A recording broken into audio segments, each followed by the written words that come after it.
And there I am, all by myself. Let's see, who's going to be in the number 2 chair? Drop in the comments, make your guess. Who's going to be in the number 2 chair today? Is it going to be John Hebert? Is it going to be... There's Nick. Nick, you're in the number 2 chair, my friend. It might just be me and you today there, Nick. You might have to chime in the number 2 chair. It's a big fat screen of me right now, ladies and gentlemen. Welcome to MBartist Alley Live. I am the host and apparently the only one here so far. Hopefully the other artists will start trickling in and we'll get moving and grooving. But I am your host. I think I already said that. I did. It's Stephen Ahola. That's me.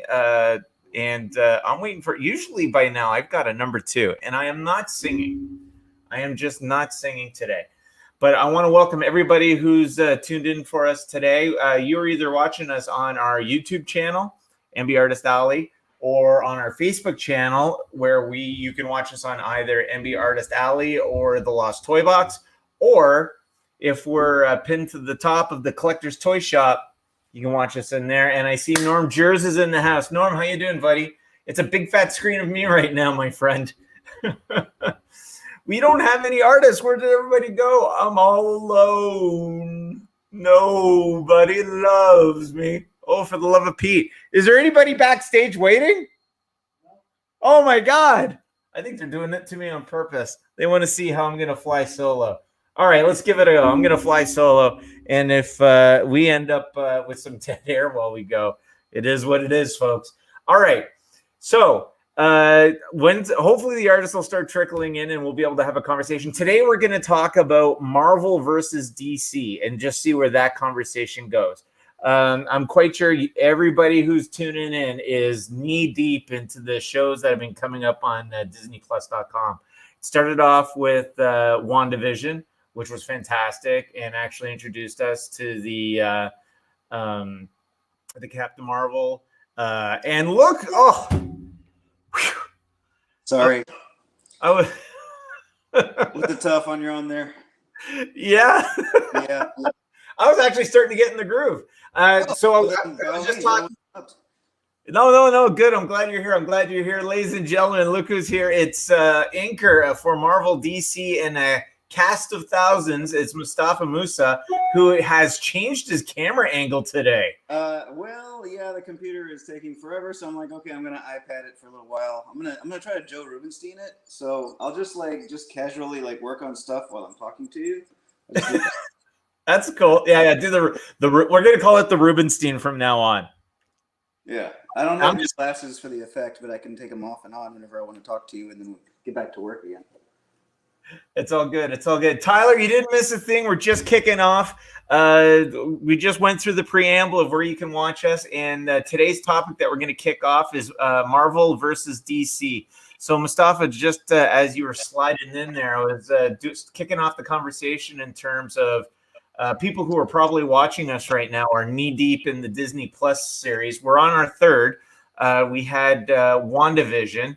Mm-hmm. Which introduced us to the White Vision. It brought back Vision, 2 of them actually, and introduced us to another Captain Marvel. What's her like? She was Captain Marvel in the 80s when Carol Danvers was having. She's Miss Marvel, right? Was she Miss Marvel? Or was she Captain? Yeah, you're right. She was Captain Marvel. She was in the silver suit. She was in Secret Wars. That's right. Yeah. One of many Captain Marvels. So my only issue with these shows so far, and if you guys disagree, let me know, because that's what the internet does. I feel like these shows set up some great premises and they don't always stick the landing. And I hope Loki does, because I think the bar is a little lower for Loki. Like WandaVision is like, oh my God, is it going to be X-Men? Oh my God, it's going to be Magneto? It's going to be Fantastic Four? Oh my God. And then it's like, oh, it's White Vision. That's all. Basically. And Falcon and Winter Soldier, I thought, it's not that these shows are bad. It's just they don't finish as strongly. And I think the first 2 shows, part of it was the villains. I didn't think the villains were as compelling as they could have been, So now we got Lady Loki. Oh wait, am I spoiling things? Have people seen Loki yet? I haven't seen episode 2 yet. So we have something that comes up in episode 2 that people might be interested in. Well, we'll talk about episode 1 because it was last week, but just in case they haven't seen episode 2, we'll just we'll put a pin in that. Okay. But let's roll back a little bit because you're going down a thread I want to explore a little bit. Okay. But before we do that, let's go through our featured art prints. It should go through real quick since it's just me and you. It'll go through really fast, yeah.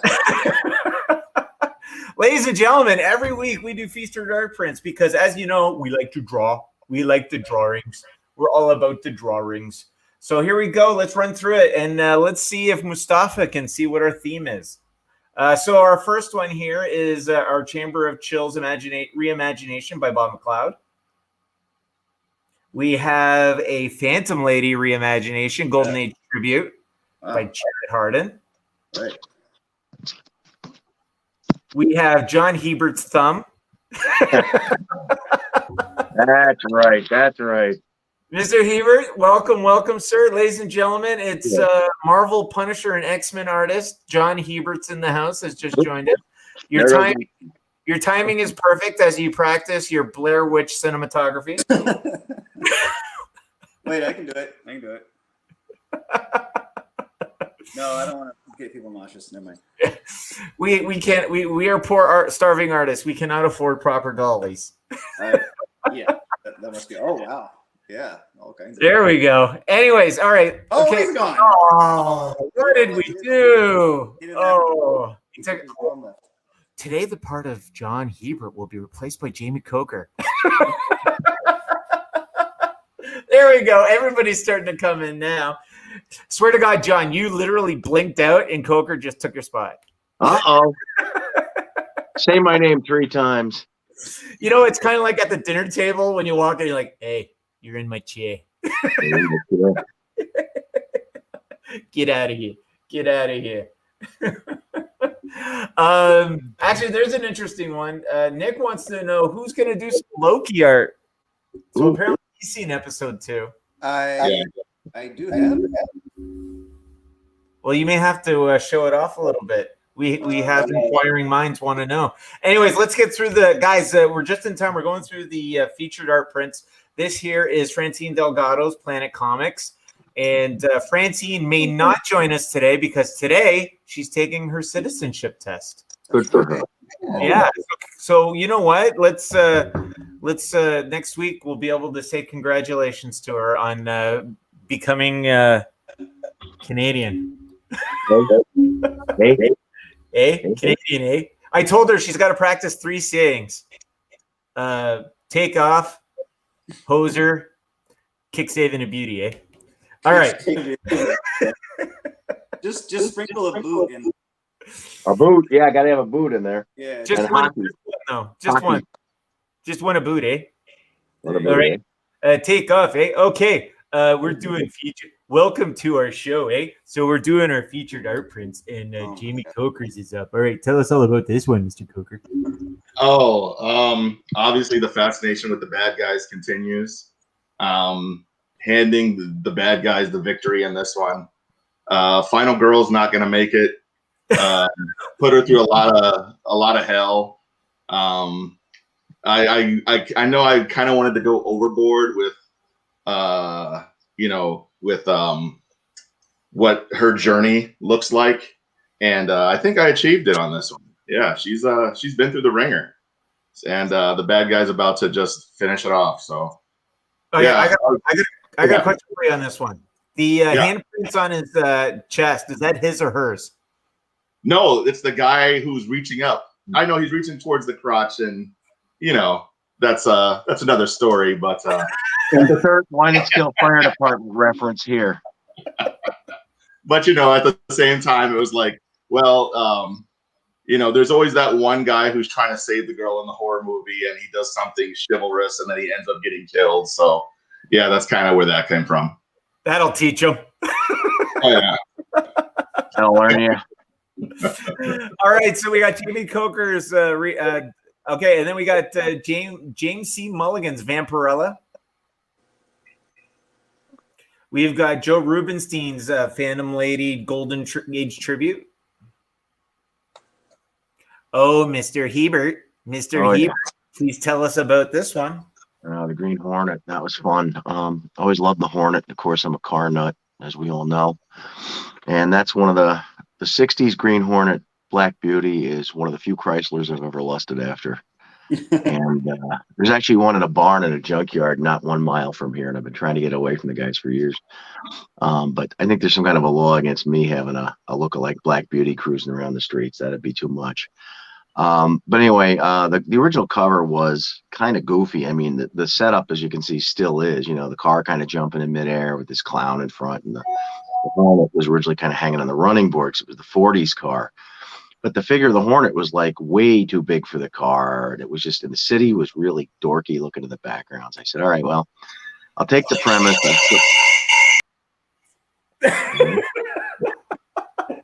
Mustafa's trying to clone himself. I am. Right. Yeah. I got my computer working. I didn't know I was going to do that.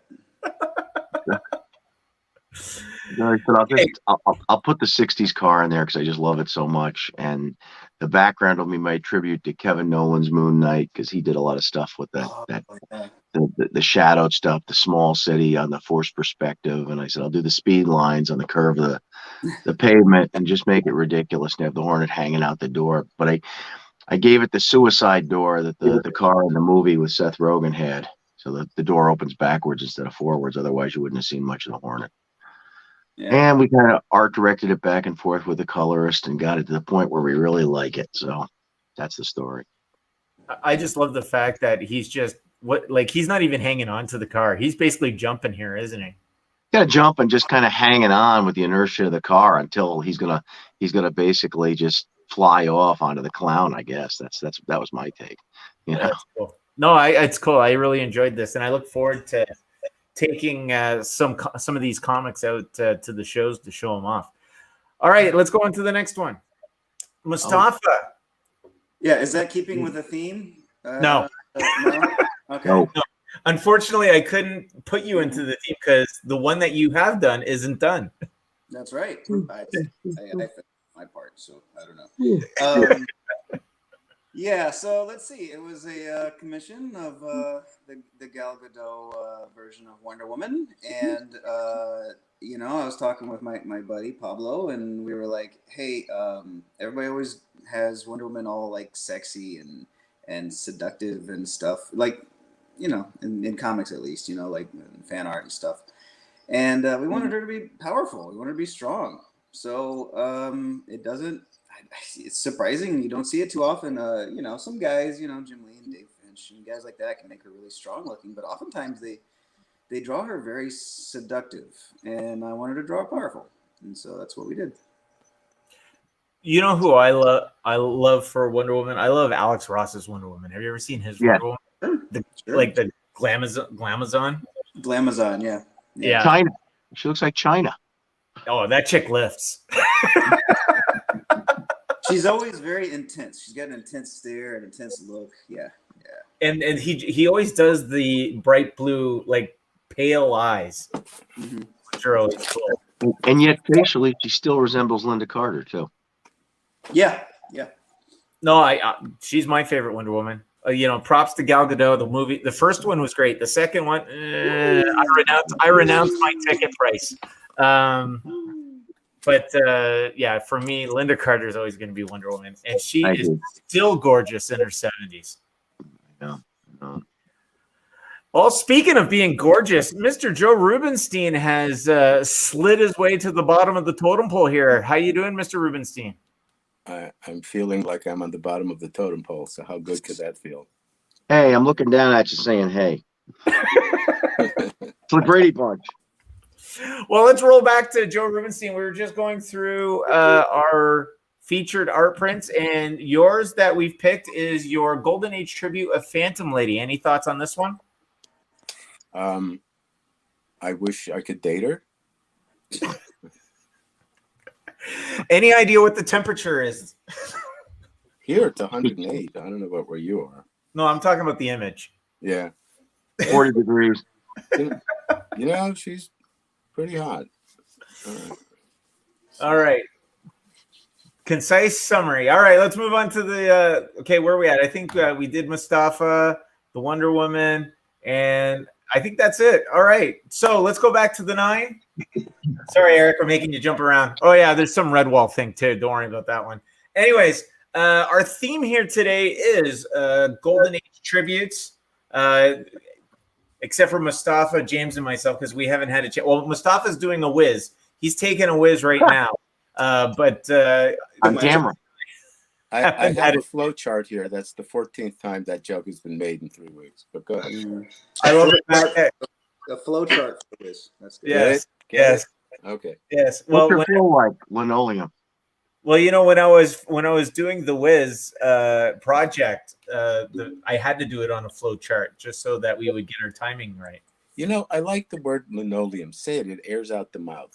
It's not like spatula, but linoleum. Linoleum. Linoleum. Happy. It's like anomaly. You Canadians must say it differently, like aluminium or something. Aluminium. No. We just add U's to everything. Color. Right. A boot. All right. So the reason, so guys, these are our featured art prints. Before we get too knee deep off the beaten track here, these are our art prints. And if you're asking, hey, Steven, how can I get these art prints? There's 3 ways. Number 1, put your comments in. We want to hear from you. Engage us in conversation. Throw questions, which we'll go through at the top of the hour. And we're going to draw a name, and you could win one of these art prints absolutely free. Number 2, if you say, I can't wait that long, just give me that one. Just say claim whichever one you want. For example, claim McLeod. Love G to take care of you out in the pit. Number 3, go to MBartist.com. You can fill your cart with any art print, platinum, and canvas of these 9, and you will get free shipping with a very complicated, spelled correctly promo code, free shipping. So that's how you do it. And the reason why we picked Golden Age tributes as our theme for today is we were lucky enough. I don't know if you guys know who Comic Tom 101 is, but he's a big personality on YouTube. And we were lucky enough to have the following clip from his show last Friday. Roll it, Eric. Anytime now. Like machinery. I know. There goes the production. Like clockwork. I think Eric wants please. Here we go.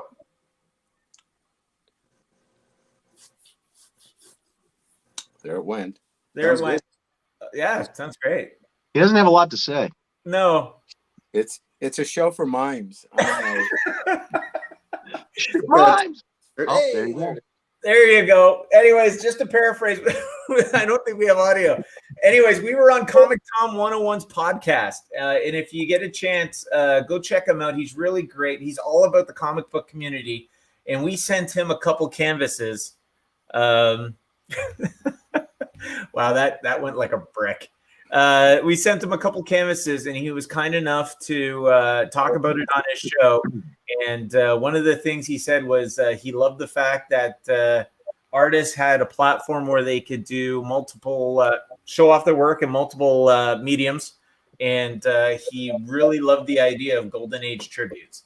So that's why we picked Golden Age tributes. If you want to check out the actual clip, oh, we're going to try again. Take 2.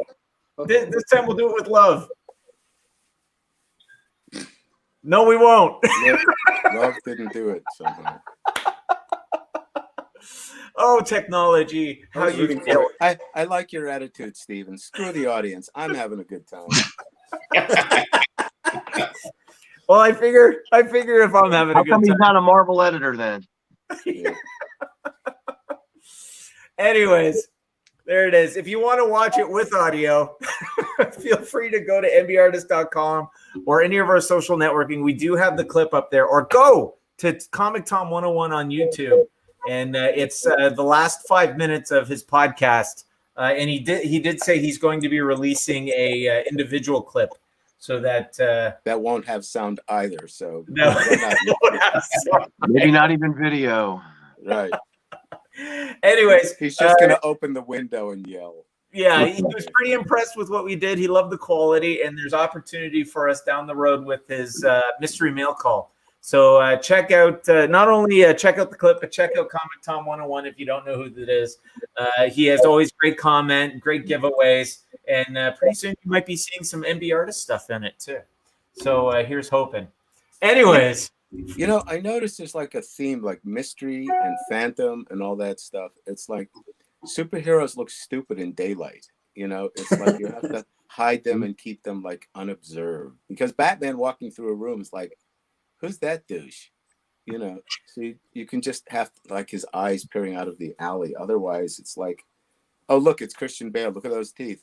All right. So, yeah, but with comic books becoming mainstream, Batman could just go to the party and be like, "I'm Batman." Yeah, right. And I'm your monkey. Remember the pilot episode of Batman where he walks into the disco? Private table Batman? No thanks. I'll just go back. I'll just be the back of the room. I don't want to attract attention. Yeah, a guy in a purple bat suit, you know. Did you know that Lyle Wagner was almost Batman? He was. Yeah, I've seen the screen test. Pretty cool. And you know, he couldn't act, oddly enough. No. Yeah. Well, I wanted to. Speaking of Wonder Woman, my brother-in-law was on an episode of Wonder Woman, and his name is J. Kenneth Campbell. And when he got his scene done, the whole place exploded in applause, and he thought, "Gee, I'm really good." And it was no, they got to go home because Lyle Wagner was such a bad actor. He always did like 10 takes. So, really? And he's dead now. So what's he gonna do to me? All right. He's dead now. So he's dead. That's always a nice conversation closer. But of course, he's dead now. So he's dead. You can say that about a lot of people too. Yeah. Practically everyone I've ever known is dead. Right. Oh my God. So someday, there's gonna be people lining up to say that about me someday. So he's dead. So they're old. All right. You know, this bitterness you have, John, could prematurely age you. I don't know. Can you tell I'm 27? In dog years. Right. Yeah. All right, Abbott and Costello, bring it back a little bit. What am I? So, guys, what I wanted to kind of kick off the conversation about, and Joe, you're introspective on Joe, you're introspective on this will be great because you know you're from the days gone by. I want to talk about Marvel versus DC. I remember when they invented gravity. It changed everything. Jeez. Ladies and gentlemen, you don't know this, but if you go look up Joe Rubenstein's high school book, right beside him is Jesus Christ. Yeah. You know, he came into the store a lot, never bought anything.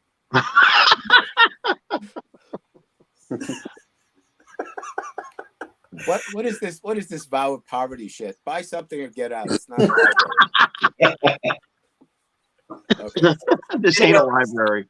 Did he at least see the no shirt, no shoes sticker on the front of the door? No sandals, no shirt.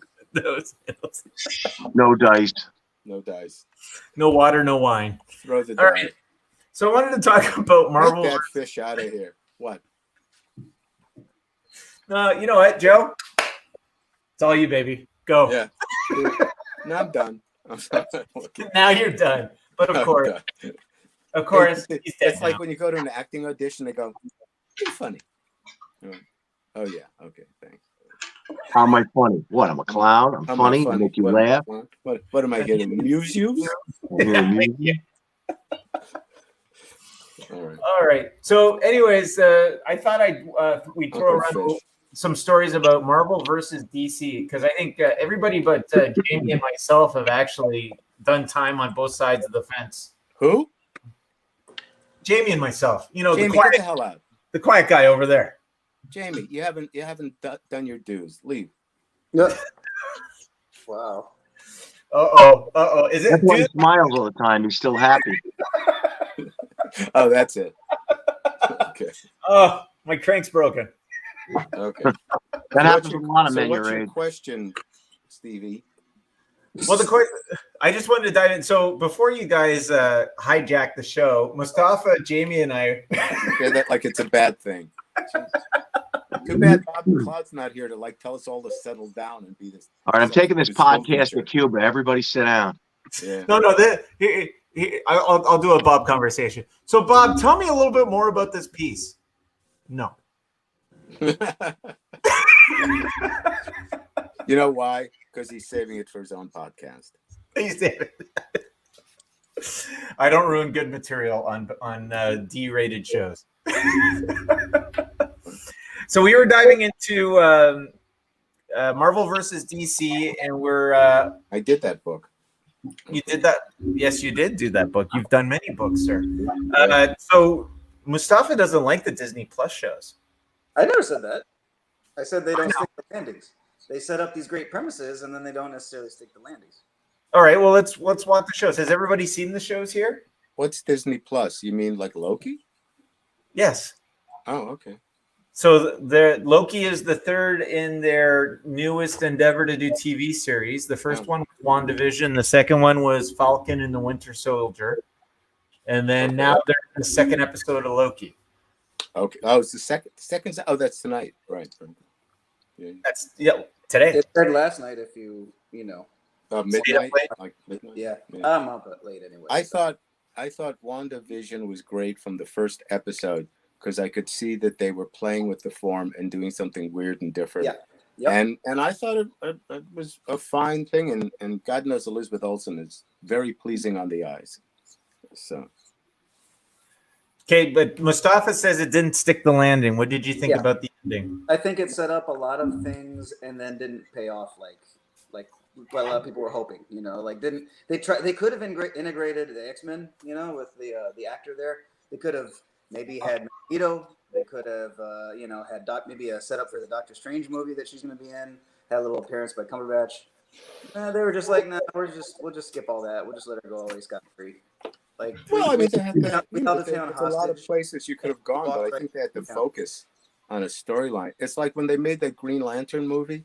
It had like 3 plots going at once, and you couldn't care less. They never even paid off and I think, and also there were surprises. Things like, oh yeah, I should have seen that coming. Why else would that actress be there unless they were going to do something with her later? But weren't they basically setting up Captain Marvel? The black woman who was in the show, she's going to be the new Captain Marvel. Yeah, she's going to be in. I guess they changed the title. It's now the Marvels. Yeah, it's now what? The Marvels. Yeah. Oh, okay. It's going to have Miss Marvel in it too, right? Or no? Yeah, the new Miss Marvel. Yeah. Yeah. No, I mean, I maybe I'm easy. God knows that's what they all say, but I just liked it, and also the fact that the ending with Vision and all that stuff. They're giving you room for something to happen. These things are like movies. They don't feel like TV shows. These guys are really making the production quality is really high. Yeah. Yeah. James, what do you think?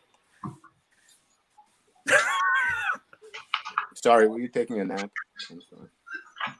You're asking my opinion on WandaVision? Yes. Did you think they stuck the landing? No. WandaVision was a disappointment. It started off great, and then the ending was lackluster. And I realized COVID had a lot to do with that. But the fact of the matter is that from what I understand, there was a plan to have Benedict Cumberbatch appear in the show, but they didn't want the whole white man savior thing to come into play. So they threw out that plan. And then they had to alter a lot of what they were going to do at the end.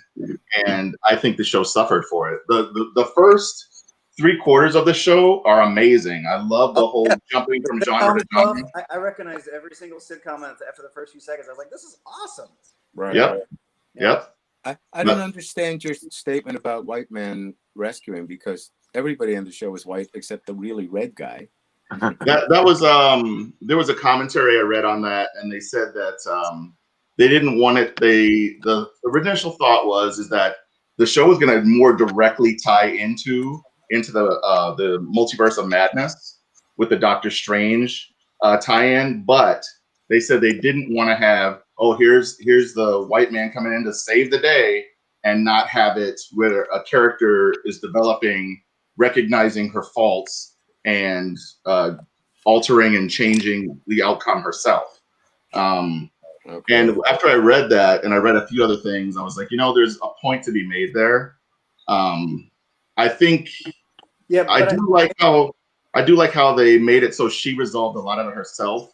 Yeah. But there were still some things in there that lot of missed opportunities. Like the whole thing with Quicksilver.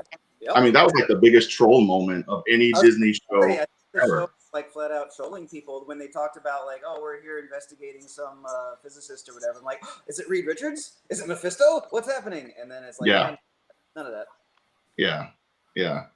And to be honest, I like Catherine Hahn a lot. I like her in basically anything she's in. I'll watch it. I like her, but Agatha was not my favorite character, and I didn't like that she was the main baddie. Right. And now, spoiler alert. Oh well. Hey, Jamie, what do you think of Falcon and Winter Soldier? Did you feel like it was Falcon and Winter Soldier? Okay. So here's the thing.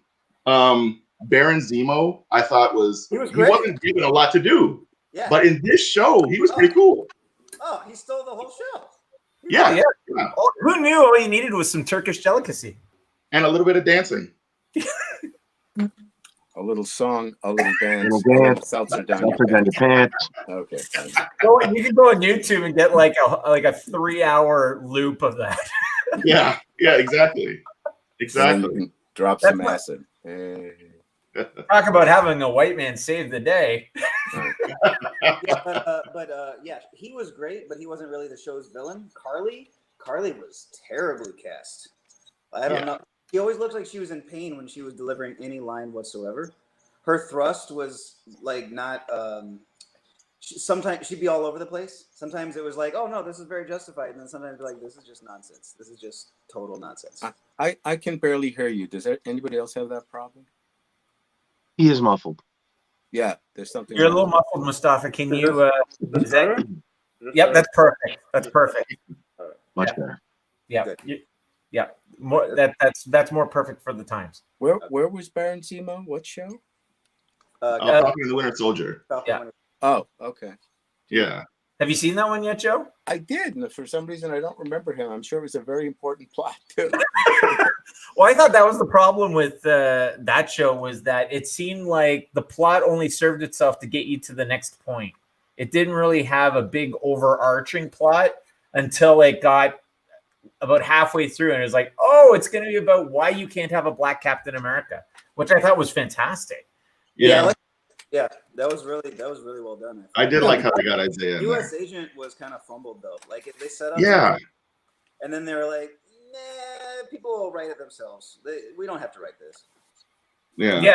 They had a lot of, and I guess it's a recurring theme from the Wanda Vision, was where they tried to introduce something and give it a little bit of a kickstart, but it kind of just died.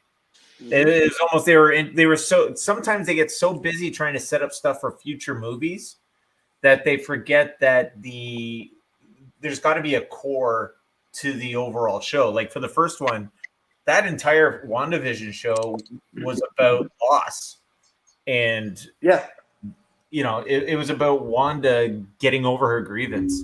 Even though at the end, I love the fact that she basically just got away with it. They all hate me. Oh yeah. That's too bad. Fly away. She walked through the town that she was like paralyzing for weeks and tortured. Yeah. Oh yeah, it's that lady. Oh well. Yeah. Warren Beatty said that he doesn't know what movie he made till 5 years later when he can see it again fresh without preconceptions. So, producing a weekly TV show, it's a miracle. I mean, you really don't know what you're doing.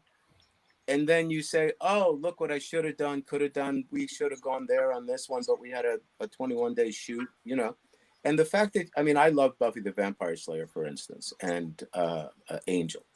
And so there are shows which are consistently good, like Lost, But it is kind of a miracle. And then you watch those guys from Lost discuss it. And it's Bob McLeod. All right, Bob, I got to go. I'm sorry. Hi, Joe. Okay. Well, Bob good. The party can start. All right. Bob's in the house. Eric, do you have the Bob clock? There's Francine. There's Francine.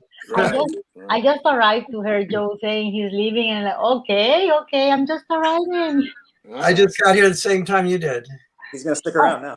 You beat it by a minute. All I was saying was it's a miracle a TV show and the movie's any good, let alone great, And then when you listen to the people who did Lost on documentaries, they go, well, I don't know. This came up when we decided to do this on the set, and we had to improvise. And it's like, yeah, I did some work on Law and Order once in New York. Really? Yeah, I did like 3 TV shows, and they were there and going, hey, that chair's shiny. We got to paint it over. So it's, it's like you got there, you got like 12 hours to shoot a show, and you go, I don't know, let's do this, let's do that. Oh, that didn't work. Let's do it. So it's a miracle that these things are good, let alone great. And I guess I watched them casually, but I thought WandaVision was wonderful. I thought all of them are really beautifully done, So, I mean, like the first Captain Marvel movie, I thought that was mediocre. And the second Wonder Woman was terrible. And it's like, how do you put in hundreds of millions of dollars and not know you're doing something bad? How do you not ensure that this is the highest quality if there's a $200 million budget and people are watching you? And it sucked.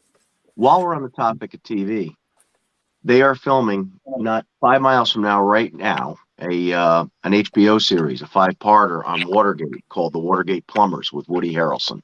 Oh, cool. And they've got the streets all shut off around my building because they're using the New York State Capitol grounds and the buildings around it for Washington, D.C. Get some extra work. Get in there somehow. I almost did this morning because I had a flat tire when I had to move my truck or it was going to be towed. So I was almost on camera. They've imported all these classic cars from late 60s to 72. Woody's been seen, in front of my building. It's pretty impressive. I mean, just driving home, through all these classic cars that they're lining up on the streets is amazing. And like you said, it's amazing they can make it come together. You know what the worst thing about those Watergate Nixon movies is? The shitty makeup on Nixon. The guy never looks like Nixon. I know Hopkins looked terrible. He should have just not done makeup at all. Yeah. Let's bring Bob and Francine into the loop. So we started the conversation of Marvel versus DC, which got into the Disney Plus shows. Mustafa said he hates the Disney Plus shows. Oh, is that what I said? He's cranky. You do? He's cranky. In between muffling his voice because we can barely hear him. Don't be a hater. But before we ask Bob if he's seen the Disney Plus show, Fran, important question. We talked about it earlier while you weren't here. Yes, we were talking about you behind your back. Everybody wants to know who's talking about your back. Yes, we were talking about your back. How did the test go? How'd the test go? Oh, I passed. Beautiful, eh? Yeah. Beauty. Yeah. So Bob, Bob's like, what the hell are they talking about? Bob, Fran went for her citizenship. Oh, very nice. Great. Congratulations. Thank you. I was doing a test and I was like super stressed about it. So I was having dreamings about the test. And no, I need to do this now. I cannot wait longer. Fran, stupidest question. What was the stupidest question on the citizenship test?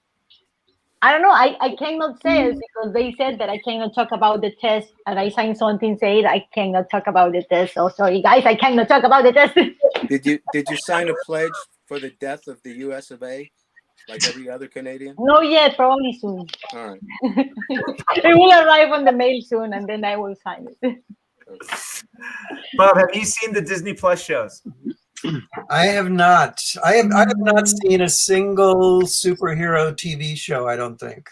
No? Have you seen the movies at all? Oh, sure. Yeah. Most of the movies. So we were talking about the Disney Plus shows. So just going into not even the older shows, because I remember. Yeah, I watched the Superman show when I was a kid. But none of the shows in the last decade or so, because my wife isn't into superheroes and we watch TV together, so she doesn't really want to see the Flash or Batman or whatever.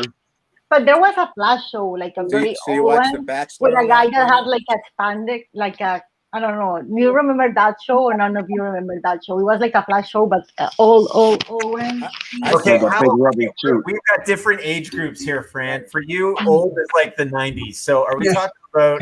Are we talking about the early 90s show with that the actor? Probably that one. Yeah, that one. All right. Howard Yeah. Chaykin was like a story editor on that show. The big rubber suit. Yeah. Yeah, with the rubber suit. I remember that. He was built so much like the Flash. It made a lot of sense. Yeah. Yeah, they put skinny little guys in the Batman suit, and then they make Flash look like Hulk Hogan. That had me scratching my head. Right. But the cool part about that show was they would do things like, oh, we have to go to Milgram Street over at Simonson Boulevard, and up from Kane Building. So they kept sneaking comic book names into the thing for nobody except us. I just love that he's the Flash stuck in Central City. The guy can go anywhere, and he's stuck in Central City. It's central. Yeah, it's very central.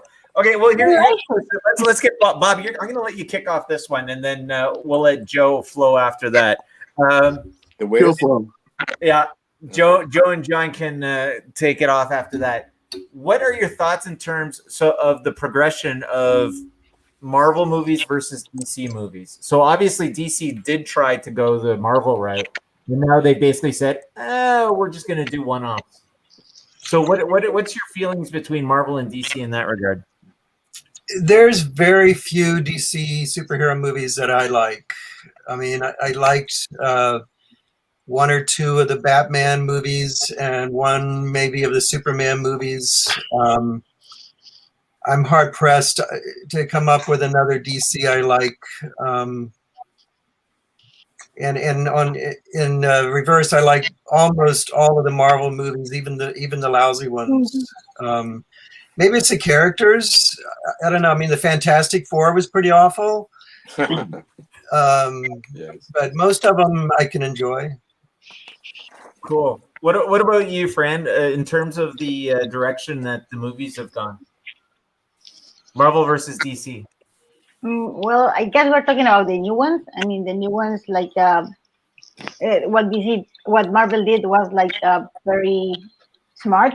They create all this cinematographic work, and they have been pulling a lot from the comics. While in DC, they have all this great source on the comics material that they can pull from, and I don't know why they are not using it. So I think on the new one, like on the newer movies, Marvel has been kicking ass if you compare with the DC real life movies. But if you go to the animated movies, like the DC movies are amazing. Like, I don't know why they don't use those scripts for the movies with people. Yeah, that's a good point. Yeah, well, I think Bruce Timm is basically the visionary for the animation side, isn't he? Well, he was the blueprint, and then like other guys have taken up the mantle. But yeah, he's the originator, really. Well, and that seems to be the commonality between success and flops. Is you always have one person running the ship. Marvel's got Kevin Feige. The animation side had Bruce Timm. And it seems like there was always a little bit of a power struggle going on the DC side. So it's interesting. It's kind of interesting for me. If you see the Marvel movies, they do have that studio, heavy-handed studio approach, right? And you see the DC stuff, and it's almost like they empowered the directors, the writers, the creators, but at their peril, because they don't really work together. They don't work individually, the guy commenting here right now. Yeah, they felt rushed and not structured properly. It feels like, even that Joker movie, like the solo movie, like it had nothing to do with anything. It was its own little take, and it made money, but what was why did they greenlight it? To make money. To make money. Yeah. No, and also you don't need to. Like these movies are just not. But also you can do a solo movie. They don't need to go the Marvel way just because Marvel did it this way and works. They can go their own way. They don't need to create this universe when everything goes together. They can have their solo movies, like when they did the Batman trilogy with the Dark Knight trilogy.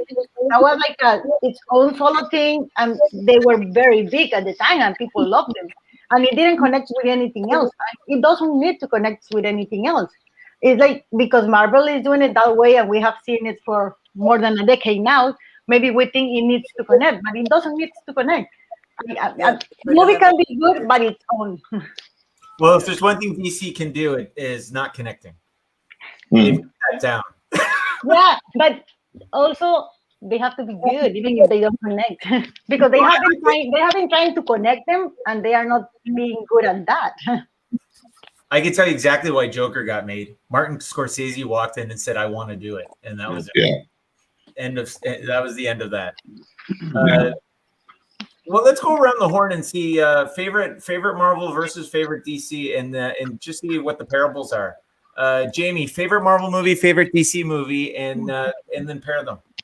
Okay, I think my favorite Marvel movie is Endgame, and here's why. You can go on YouTube and you can see the reactions of the crowd when the hammer comes back to Captain America. That is unlike anything you can find in another movie. When you hear the message, Cap looks like he's about to die. The forces of Thanos are going to destroy him, and then you hear on your left, and all of a sudden you hear the crowd erupt, and Black Panther and Shuri and them are walking through the gate, and it's like, dude, you fill up with joy. You're just like, yes. You just like it's like you go to a whole other level of enjoyment with that, with just those few scenes from the movie. And when Cap's hitting Thanos with the hammer, I mean, that's amazing. So Endgame is probably my choice there, aside from what happens with Tony Stark. I mean, the emotional impact there is huge. Favorite DC, probably Batman 89. I would say that Keaton is probably the most underrated, if it makes sense, in my mind, the most underrated Bruce Wayne that there is. I mean, he was cool as Batman, but just the intensity, that one scene is like, you want to get nuts? Let's get nuts. With the fire poker. Yeah. I mean, yeah, it's incredible. It's incredible. And I mean, for the time, people didn't think a movie like that could quite be made, because a lot of superhero movies ahead of that were just like, this is kind of hokey. But when that movie came out, people really bought into it. It became a phenomenon. Well, you're going to get a fresh dose of that Bruce Wayne from the Flash movie. He's coming back. John. Oh, I know. John, favorite Marvel, favorite DC, and then size them up.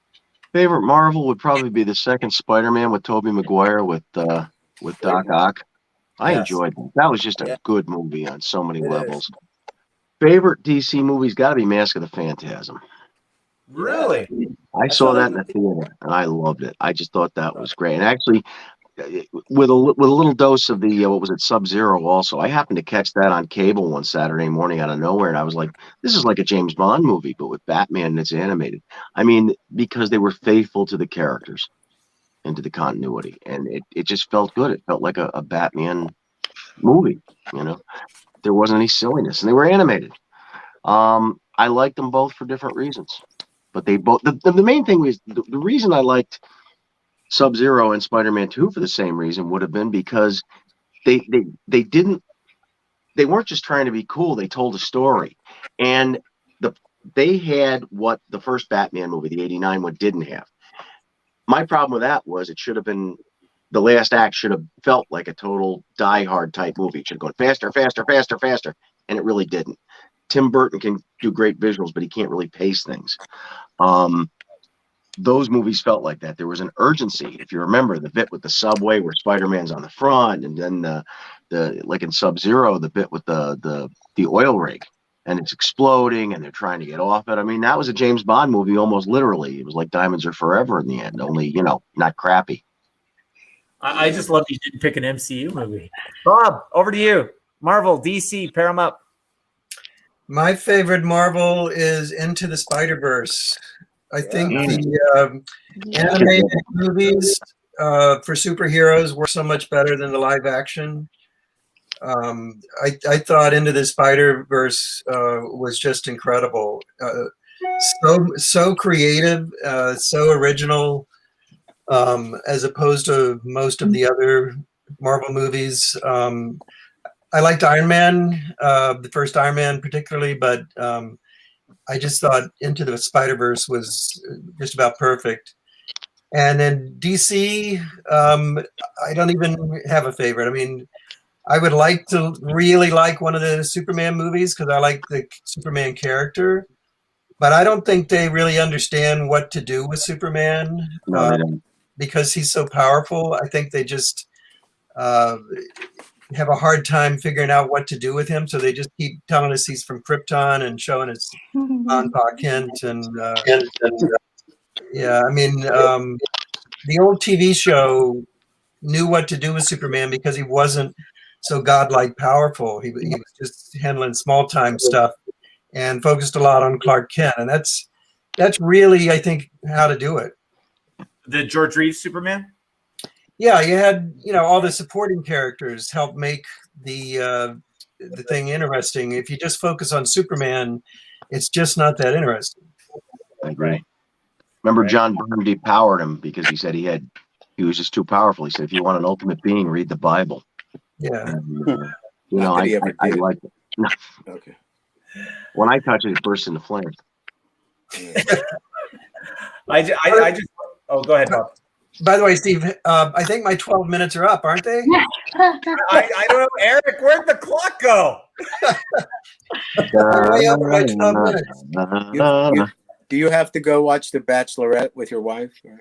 My wife's not here. She's not home. I'm out working on my side porch, putting a new floor in. Well, Bob, we appreciate your time, and yes, we will say the 12 minutes is up. Begrudgingly, Bob. All right, I'll see you guys next week. I'm definitely getting the animation fixed for next week. All right, ready, guys. See you guys. So long, Bob. You should try and parlay that into 13 minutes next week. What I'll do is I'll do the animation and I'll make sure it drags the counter. Right. We'll freeze it at 15 seconds. Joe, give me Marvel, DC, and pair them up. Marvel, DC, and pair them up or compare them? My Compare favorite them. Marvel movie was Endgame, not because it's based on my work. Not that I got a piece of the $4 billion it made, which I didn't. But like an hour and a half into the movie, you go, "Oh yeah, it's superheroes, and they have to go fight now." But up until that point, it was like a really great movie all unto itself, and characters interacting and lives and all. That's my remembrance of it. I certainly, Francine, way back when I saw the first Superman movie. Good movie. That was great.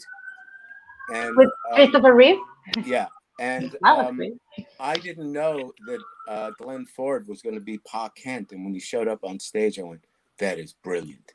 That is the best casting I've ever seen for this guy."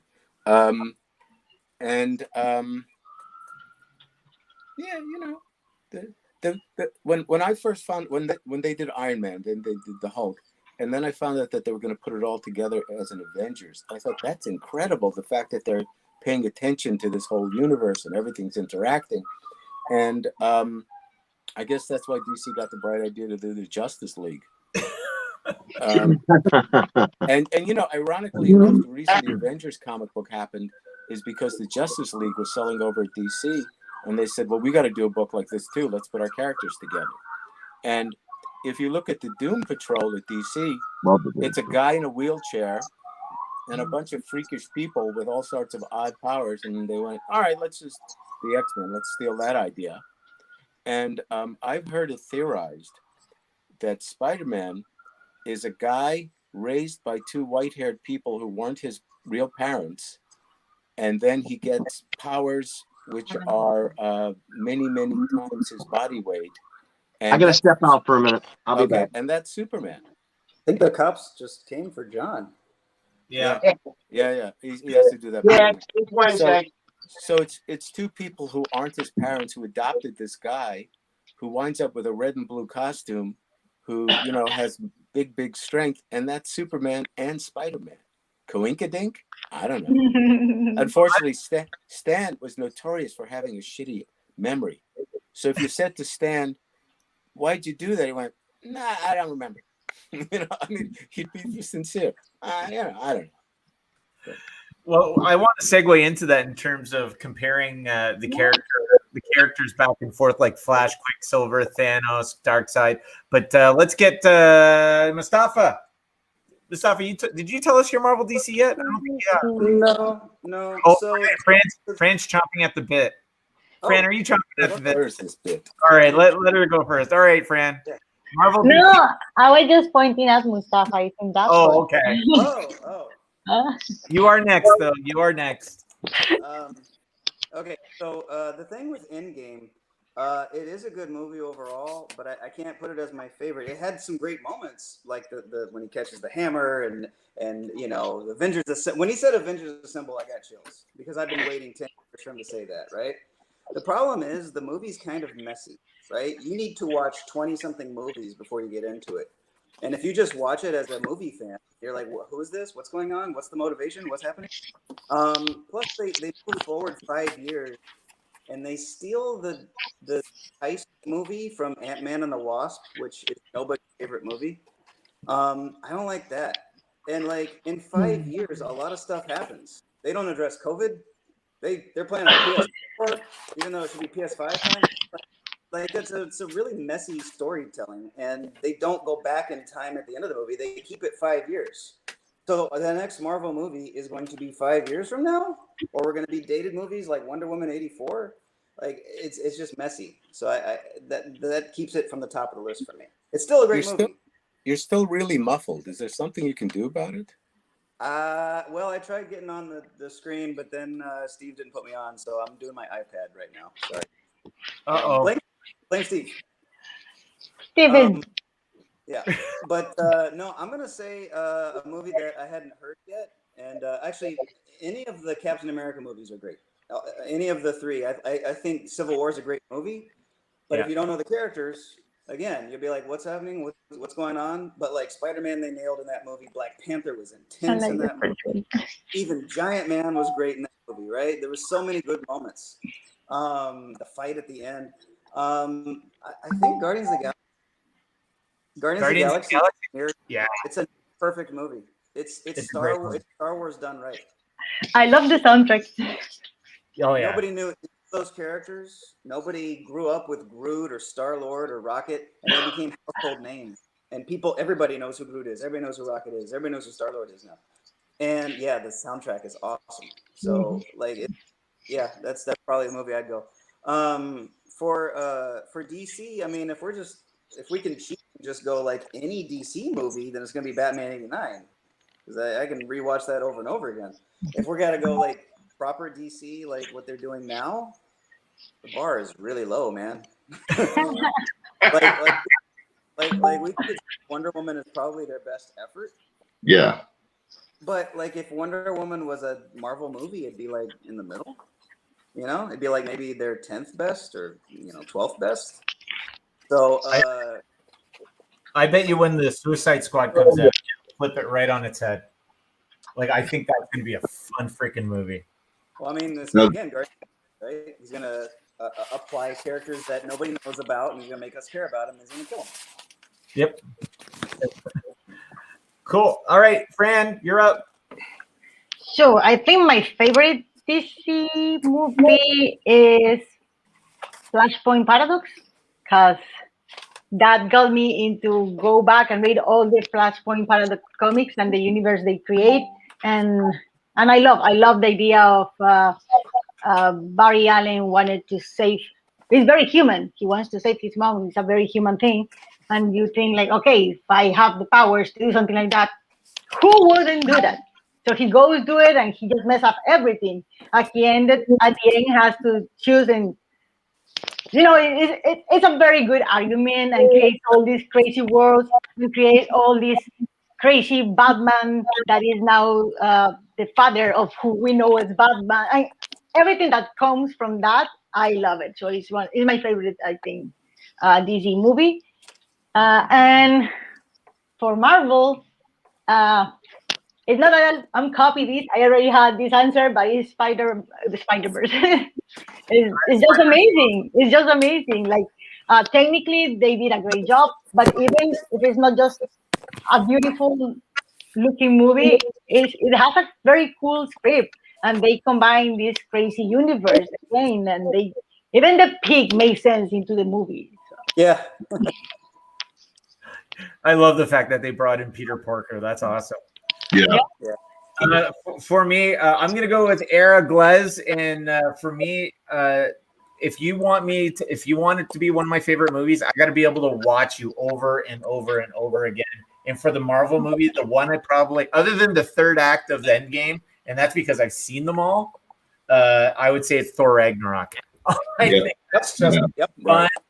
It's fun. It's witty. It's a ride. It's a buddy. It's Lethal Weapon in space is essentially what it is. And I just love just the opening scene. I was hooked right from the opening scene when he goes, when he goes, son of Odin, and he's like spinning around. He's like, son of a bitch, you're still alive. I really like that movie, but the only thing that I don't like about that movie is that they nerf Thor Hulk too much. Like they in this new MC universe, they really nerf Hulk a lot. It's like Hulk is not as powerful as he should be, and that bothers me because I really like also Planet Hulk. Yeah. And since this is like a mix of this is almost, I know it's a Thor movie, but this is a Planet Hulk comic in a movie. Yeah. They did the most they could because they can't make their own Hulk movie. So they were like, oh, let's put Planet Hulk in Thor. Yeah. Mm-hmm. Yeah, but they still having like, oh, but Thor is Thor movie, so Thor is more powerful. And I'm like, I know. Well, the reason I loved it is that they brought the Guardians of the Galaxy design work into it so that you had that because it's in outer space.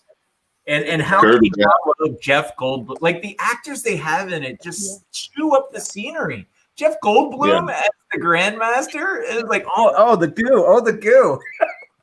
Yep. Like, so they even used Stan Lee perfectly. You know what I mean? Like giving. That movie was so good it made me care about Thor. Exactly, it reinvented him. I never cared about Thor. Those first two movies did nothing for me. Nothing. Yeah. After 5 minutes, I was like, wait a second. This guy's cool. And what they did was they took the Tony Stark, Peter Parker, Deadpool, Peter Quill, Star-Lord personality and just dropped it right into Thor. And Chris Hemsworth made it work. Thor is not that cool. No. Yeah. I think the same, but also helps the fact that they cut his hair. Once they cut his hair, like, okay, you got me now. That's forget about it. Well, they even made you identify with Loki. Yeah. You know what I mean? Like Loki was just a very two-dimensional character. He had no depth. They tried to give him depth in the second Thor movie, trying to see him get through his mother's death and everything, but it just fell flat. But in the Ragnarok, it was just a fun ride. It was just a fun ride through and through. Anyways, that's my Marvel pick. In terms of DC, I'm with Jamie, man. You can't, like, it's like one-liner after one-liner, and that's Batman 89. And Jack Nicholson, man. Yeah. This town needs an enema. That's all I got to say about that. You can't get the only downside about watching Batman on Blu-ray now is that you can see the prosthetics around Jack Nicholson's face because of the higher resolution, which is too bad. You can see the seams in the leather of Batman. Yeah. It looks really cheap. It looks like a really lame costume. Because it was not meant to be like that. It's like when you go to this bar that has a very dark light and it's beautiful. And if you go at that bar any other day, like, oh, this is a horrible place. It's not meant to see like that. Tell us about your history about bars, Francine. Oh, that's for another day. And we're not talking about Marvel and DC. Shall I buy you a drink and then you can tell me all about the bars?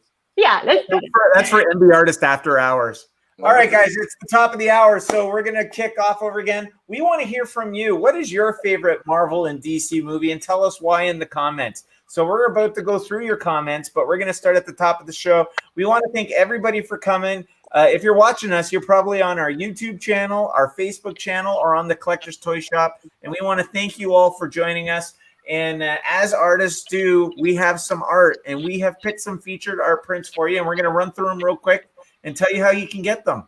Bob McLeod. Bob, tell us about your Chamber of Chill. Oh, that's right. It's called Bob McLeod's Chamber of Chill's Golden Age tribute. We've got Chad Harden's Phantom Lady Golden Age tribute. And I think at this point we could start calling Chad Vera. Francine, tell us about this one. Yeah, I like that you picked that one because he's one of my favorites for the Comics Planet, for the Golden Age comics that I have done. And this is basically the first one that I did. And the idea was like to, first time Steven presented the idea to me is like to grab this Golden Age cover that already exists and make a homage. So I was thinking, oh my God, I love this composition, blah, blah, blah. And then the thing that I didn't like about the original cover, it was like the lady was just being held like a damsel in distress. So I just went on the opposite direction and have her with a gun fighting for her life. And then I have help on the colors with a wonderful friend. She's the colorist of Isola. She's amazing. So she helped me like to bring the colors up, and I love the results. So I hope that everybody's pumped for this one, as pumped as I am, because I really love this result. Yeah, I love it too. You know what? The reason why I love this so much was because I got to be there to watch the evolution from your initial concepts to the finished product. All right. Yeah. You saw that, and you were also like agree with, you can push more. You can push more. And I like it. I like to push more. All right, on to the next one. Jamie's Chamber of Chills Golden Age tribute. We've got James C. Mulligan's Vampirella. Joe Rubenstein's Phantom Lady. John Hebert's Green Hornet. Tell us about this piece, John. He's with Bob. He's in the seat of the car right now. I can just picture him. He's getting cuffed. He's up against. So what I was thinking was I really love the car. All right, moving on to the next one. We got Mustafa's Wonder Woman. And we got a Redwall piece. All right, so hey, these Steven, are yes, sir. You interested in seeing a Golden Age tribute I did for you guys? Yes, sir. And we will be doing that as soon as I finish telling them how they can get these Golden Age tributes. Ladies and gentlemen, you can get any one of these Golden Age tributes today in 3 ways. As you've been commenting and asking questions in the thread, Lovejeet out in the pit has been putting your names on ballots and putting it into a draw. You can win one at the end of this show if you stick around. Actually, I think we changed it. You don't have to stick around. We'll get a hold of you, but there will be a winner. Number 2, you say, I can't wait, and you put claim, Joe Rubenstein. And then Lovejeet will take care of you and get you what you want, whether it's a canvas, a platinum, or an art print. Or you can just go over to MBartist.com, fill your cart, go nuts, get free shipping with the promo code free shipping. So those are the 3 ways you can get our featured art prints. Oh, it looks like John's lawyer did do his job and get him off. He is back. Why don't we get that podcast to announce the winners that we used earlier today? Nobody will hear it. That's my point. Oh, we could save a lot of money on that one. There we go. Anyways, guys. So now this is where I'm going to go through your comments, and then we're going to do show and tell time. Tyler Pratt has a question for you, Francine. Actually, it's not really a question. He says he remembers all the NHL teams were a part of the Canadian citizenship. Is that true or false? The what again? Did you have to write down all the hockey teams in Canada? Oh no! You just have to know that is the winter sport, the official winter sport. Here's my question, and it's a trick question. What is the national sport in Canada? I know it. Donuts. No, that is not a sport. That is a pastime. Mustafa's taking a whiz. Come on, this had to be on the test. What is the national sport of Canada, Fran? Oh, the national winter sport is hockey. The national summer sport is lacrosse. Yeah, it is. I have the book over here, so don't There's just one national sport. It's lacrosse. You're correct. It is lacrosse. No, lacrosse is the national summer sport, according with the book. Well, if that's the case, what's the national fall sport? They don't have fall sport. The way you guys played, all of it's a fall sport. Oh. Who brought the snare drum? You know what? I don't care about sports. So. Jamie, Era would love to see your take on Hella. Oh, There you go. Think of that one. And guys, someone from my team was good enough to put the link for the for the clip we had no audio on in the comments there. Frank wants to know. Here we go. Frank wants to know, what are the newest projects? Joe, what's on the board? Is baseball in Canada like 4th or 5th or last or what? Well, first is hockey. Second is hockey. Third is hockey. Okay. No, but baseball. No, baseball. I don't know. I Fourth think is it's like boxing the and it third. breaks out during a hockey game. Okay. Anyway, so you guys wanted a Whiz product, so I made a Whiz product. Oh, show us a whiz. All right, show us your whiz. Oh my lord! Alright. I miss with color. Look at that. Oh, wow. That's huge, dude. Isn't that beautiful? Oh, he's so cute. And since it's a mock-up of a cover, I have to do these things too, which are heads that are to go on the cover. My pleasure. So That is so that's amazing. what I do when I'm not looking.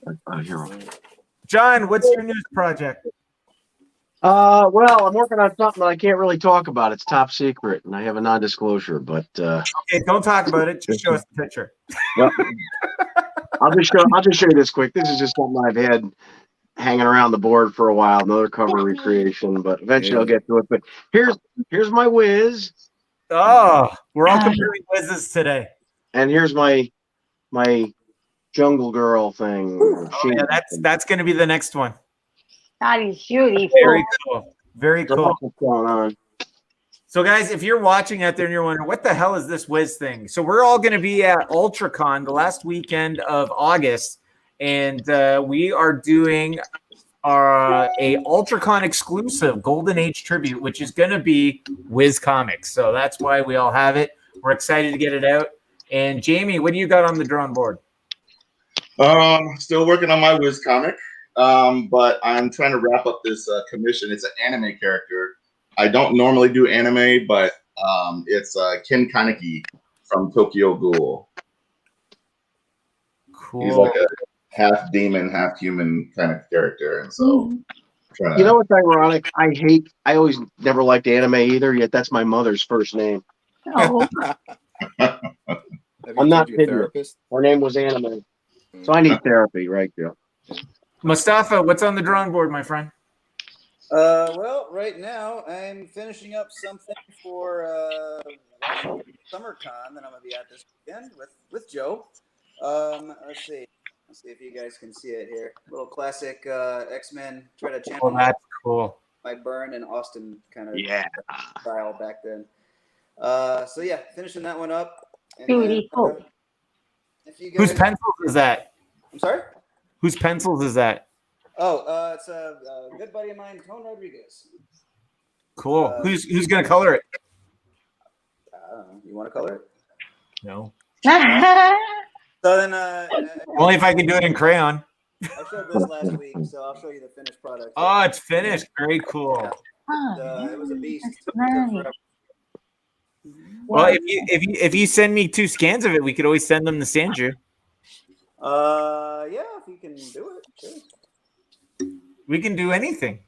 Yeah. We just have to get Sandra to agree.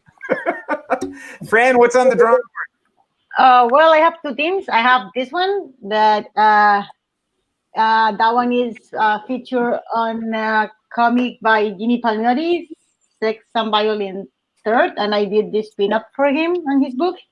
And I also have this other one on paper over here.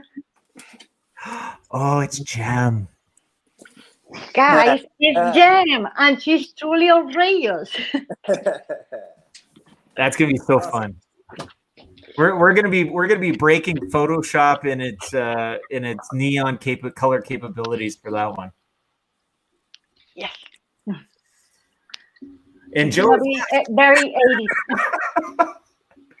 Joe couldn't handle it. He had to go compose himself. That gem in the holograms looked so hot. It was too girly. Luke Holbrook says, if I have to watch Bruce Wayne's parents die again, I'm going to lose my mind. How true is that? I think I feel the same way about Uncle Ben dying. I am tired. They skipped Uncle Ben. They made Tony Stark Uncle Ben. It's been done. Yeah, with good reason. With good reason. What else do we got here? Tyler Prohl says Marvel movie Avengers Endgame and DC Batman Returns. So that's 2 votes for Batman Returns. How do you guys feel about the first Batman versus second Batman? But the second one was even slower than the first one, really. I like the costume better, but it moved slower. You mean the one with the penguin? Yeah. Well, you know, Tim Burton was very honest in saying, I wouldn't know a plot if it bit me. I mean, the guy just likes to do visuals. He likes to do creepy shit. I don't understand him not developing that power, that skill. You know, it's like, wouldn't that make your movies possibly better? Yeah. You know, the only movie he ever really made that had like the Catwoman. a real building storyline, I felt that stayed coherent, was Ed Wood. Well, what about Big Eyes? I love that movie. What about Big Eyes? What? I'm sorry? I think it was called Big Eyes, about the woman Keen who would paint those kids in the alleyways. Yeah, I didn't see it. Also, what was called Big Fish. Big Fish was a very nice. Yeah, that was a good story too. Yeah. Great movie. It really made me care a lot about the story of the guy and how he sees the universe, and that one I like. Yeah, I'm partial, and if we're gonna talk about Tim Burton, I'm partial to Beetlejuice. Right, sure. So the movie, but boy, people complained about that in the theater when I saw that. They're like, "When's he gonna appear? God, it's just dragging and dragging and dragging," and then he'd be on screen and he'd disappear. And then there's a lot of exposition again, and then this one guy kept getting up and walking out, and I was like, when Keaton was on screen, it was magic. He just wasn't on it that much, and it was all this other stuff that kind of dragged, and that's really I think that's a fair assessment. Yeah, but that's why it's so good, is because Keaton makes you want more. You have too much. The problem is Beetlejuice is a 2-dimensional character. There's gonna be I think like he knows, like the director knows, that his real power is on his visual, how he made the things look. Right.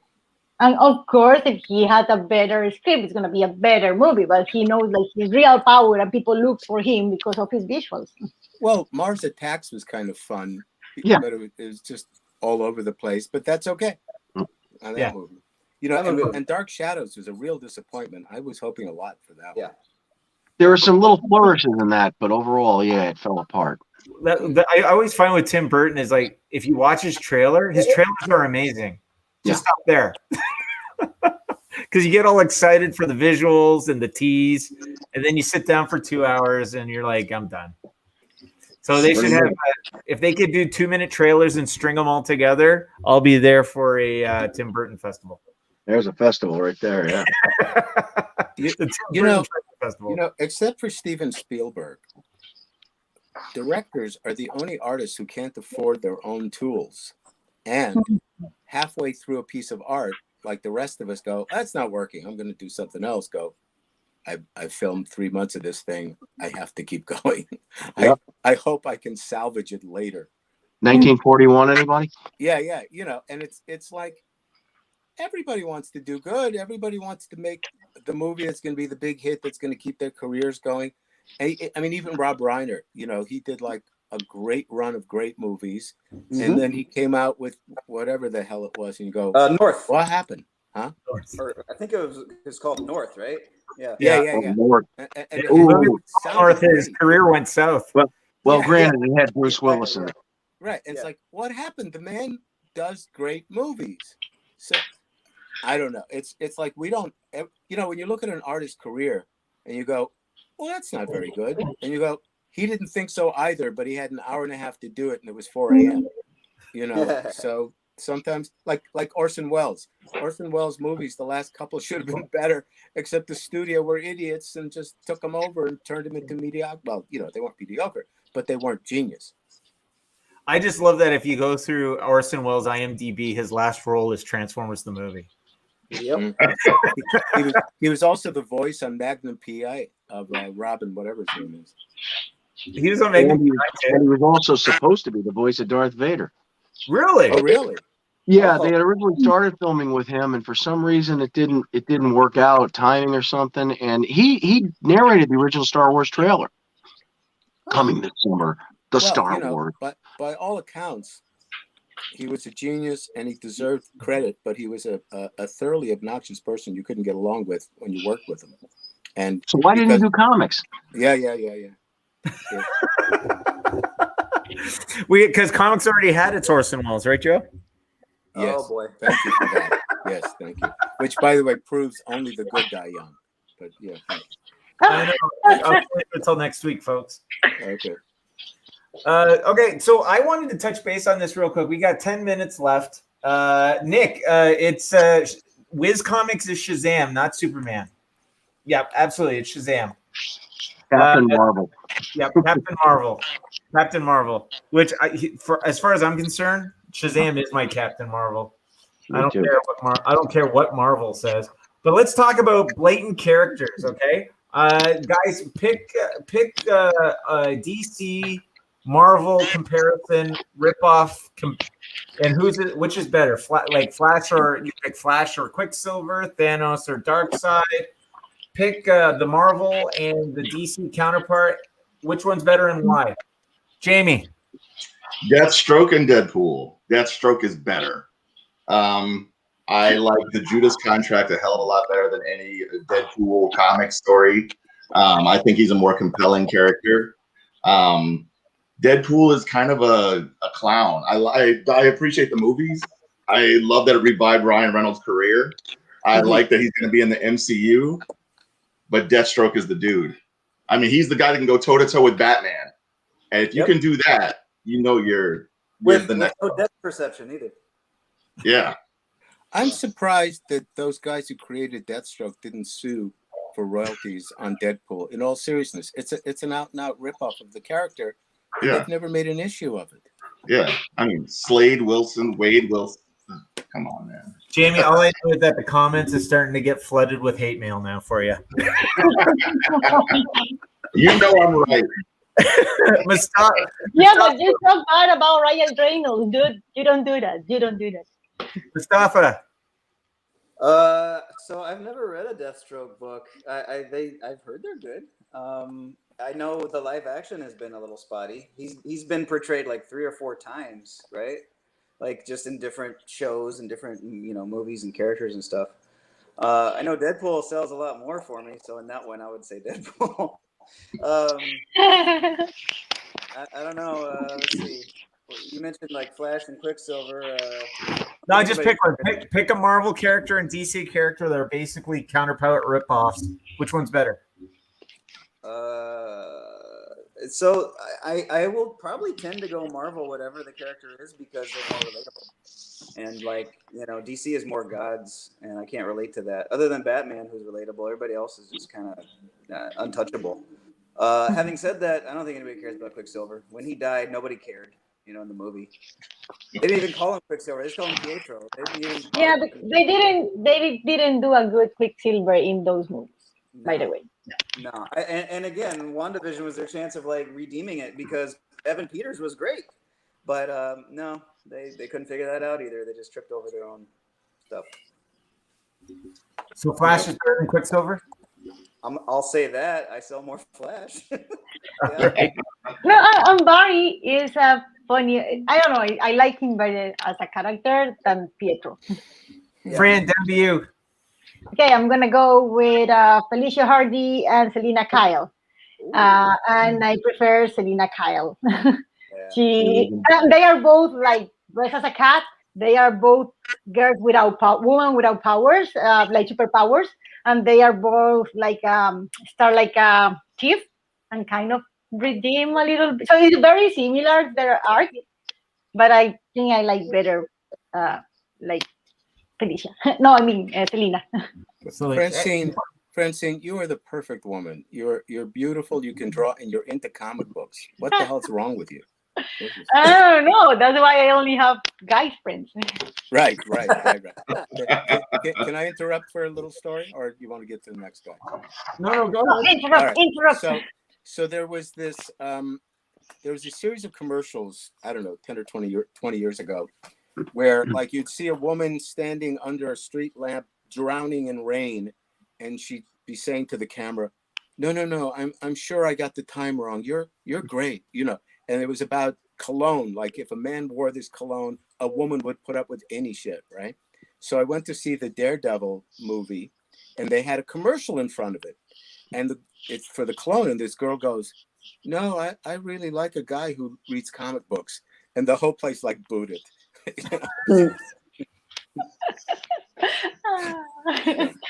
All right, John, over to you. Punisher and Vigilante. Punisher's the original. Mad as I am at Marvel, I still got to give Punisher the due. Vigilante was such a wasted opportunity. They had such an opening to really grab some of Marvel's market with that character, and they just shot themselves in the foot on every instance. Except Punisher's a ripoff of a paperback series. Right. But for the first time in comics, you know, Punisher's the original, basically. But yeah. But okay, they Marvel ripped it off better than DC. Right. You know how he got his name? I don't remember. Len Wein came up with it, I think, and he went to Stan or Jerry Conway and said, "We got this character, and he kills people, and we don't know what to call him." He says, "Well, what's he doing?" He says, "Well, you know, he punishes the bad guys." Says, "That's his name." Punisher. Cool. Cool. You know, when they brought out Vigilante in the 80s, I was excited for it, and it seemed like it had legs when he was in the Teen Titans. But then as soon as they gave him his own book, they just shot themselves in the foot, which has been a trend with DC off and on forever. So, but anyway, that's my story. Joe, over to you. Moon Knight and Batman. Speaking of, Marvel's always better. I don't think so in that case. I think Moon Knight is a good. I mean, in all honesty, I haven't read a Moon Knight thing in decades, so I don't know where they took it, the Egyptian part and all that sort of they stuff. screwed it up. Right. But I inked Bill Sienkiewicz's first Moon Knight story, which they were nice enough to leave my credit off of it. Yeah, you know, he's Batman. And so, but it looks good. I have a great Moon Knight story. John has a great Moon Knight story. No, I have a great one, but it'll never be seen. It'll never see the light of day. I ran it by Steve; he liked it, but you know, I'm still blacklisted for life, so it'll never see the light of day. It's just a shame because it would have been fun. Why don't you change your name to Chaim Hebert and see if you can get work? Chaim Hebert. Chaim. What were you saying there, Mustafa? Oh, I was curious. Like when you were working on it with Bill, did you guys talk about it? Like, yeah, this is totally a clone of Batman. No. I mean, actually, Bill. I was there the first day Bill showed up at Marvel, and he came in a nice brown 3-piece suit, which I always give him shit about. And they didn't have any work, and the shooter looked at it and says, "Make something up. We have to give this guy work." And so you know, because the stuff looked like Adams and New Moon Knight is Batman, it was a perfect fit. But I've told Bill this, that when I was inking it, there's a bad guy and he's unconscious. He's laying on the ground and his ass is towards the camera. And there was a wallet in his back pocket. And I thought to myself, now this is a thinking artist. This is a guy who has the reality mixed into the fantasy, you know. And look, he proved to be the genius that he is. So, and doesn't need an inker. So, well, I'm going to do one, and I'm going to throw one back at Joe to get his thoughts. No, I'm going to go Namor in Aquaman. Yeah, it's Namor. Yeah, no bloody way in hell. I don't care how hot Momoa is. Namor doesn't have an actor attached to it, and he still has more depth and more story than Aquaman will ever have. Talking to just somebody named Aquaman. I mean, come on. You know who they were going to cast the Submariner in the 50s when they were doing the Superman series? No, Richard Egan, who was in Elvis's first movie, Love Me Tender. Deep cut. Fran's looking him up right now. He's hot. Yeah, I'm looking it up. Like, okay. All right, I approve. Let's do the draw, and I'm going to throw a comparison, and we're going to let Joe close out the show. We're going to do the draw, and we're going to let Joe close out the show because I've got a comparison for him that I'm sure everybody will want to weigh in on. And the Oscar goes to Tyler Prohl. Are you here? You don't have to be. We'll get a hold of you. But if you're here, let's throw up the 9 pieces. Oh, and we need your shipping address. Tyler Prawl, are you in the house? Tyler, if you're in the house, you get to pick one of these fine 9. One of these fine 9 art prints. There he is. Tyler, pick an art print. Yay. And please He's too young. Please DM me your shipping address. Now that you say they don't have to be here, he is here. So thank you for being here, Tyler. Yes, and also, I know I'll forget. So Jamie, say it now. Oh, like the video, comment on the video, and subscribe to get more notifications on our videos. Hey, he is a wise man. Do what he says, or he'll come roll you. Tyler, give us your selection, and I want to end on this one. And Joe, this is for you, and everybody can chime in after he gives his thoughts. Marvel versus DC, Thanos, Darkseid. Oh, that's a tough one. Jim Starlin says that Thanos is not based on Darkseid at all. He's based on a character in the New Gods called Meltron, who was the guy who flew around on the chair. And somehow he evolved from that. But I think Thanos is better only because Darkseid wanted to control 2 Earths, and Thanos wanted to kill half of everybody. He's just got bigger goals. So I love it. I love it that Thanos is basically a 50-50 draw. Mustafa, you want to weigh in on this one? Yeah, the thing about Thanos killing half the population that doesn't get enough credit. Like it's great that he wanted to kill them to for his love, right? It's great that he wanted to kill them. It's a great We've all story. done that. Yeah, I mean we've all been there, right? So if there's 7 billion people right now, right? In the 60s there was about 3 billion people. So he just wants to reset it like 40 years, or 60 years now, I guess. Like that's not that big a deal. Like they're gonna come back, I don't know. But yeah. But you're so provincial. You're talking about Earth like there aren't other civilizations everywhere. Oh, the universe. 40 years, they'll come back, But no, yeah. Thanos. And you'll do what you can to help on that front? Okay. Yeah, I'll do what I can. No, Hey, I've done my part. Okay. While we're having this conversation, Eric, can you throw up the 9 featured art prints so we can get Tyler to give us his winning art print, which one he wants? Pick an art print, Tyler. Oh, there we go. He's going to take Jamie's Chamber of Chills. There we go. We have a winner. Thank you, Tyler. Please DM me your shipping address, and we will send you Jamie Coker's Chamber of Chills Golden Age Tribute. Jamie, since you're the winner in the selected art print, do you want to weigh in on the Thanos versus Darkseid? Oh, I'd love to. All right, so just from layman's terms, the whole thing with Thanos is from the comic, you have the whole thing with his infatuation with death, trying to capture her heart, everything like that. Darkseid is just like this, again, just this godlike deity who controls this planet, has a bunch of slaves and a bunch of people working under him. There's nothing really that you're like kind of attaching yourself to from an emotional standpoint. He's just a guy who wants to take over everything. And just from a comic standpoint, I talked to somebody about this once, about Darkseid versus Thanos. This is a person who had never read comics. All they knew were the movies.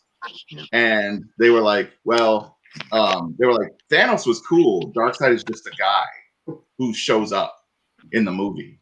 So, I mean, even from just a person who doesn't even read comics, they understood that Thanos had a little more pathos and psychology and understanding, a little more character development than Darkseid, who just showed up to, I'm going to come in after Steppenwolf does his thing and play cleanup. So, yeah, it's Thanos all day.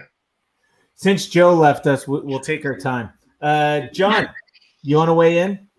I agree pretty much with that Thanos is a little bit more of a grand scale. I mean, Darkseid's a great villain, and he's of a large scale also, but he's still kind of a thug, just a dictator. Fran, you want to weigh in? I just gotta say that before Thanos shows up in the Marvel movies, I didn't even know who the guy was. It's horrible, but it's true. Like, who the heck is that guy? And my friend almost killed me and like, Thanos. I'm like, it's like Darkseid.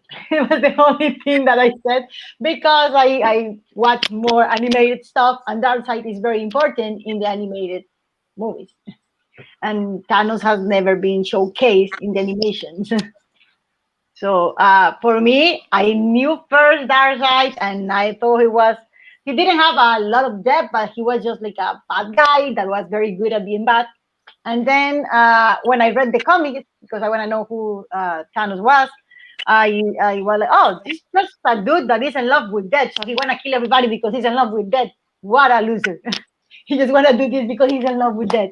But then in the movies, they kind of change it to have like another more deeper thing. So I like how they write it on the movies. But again, I don't know, it was Mustafa the one that says this last time.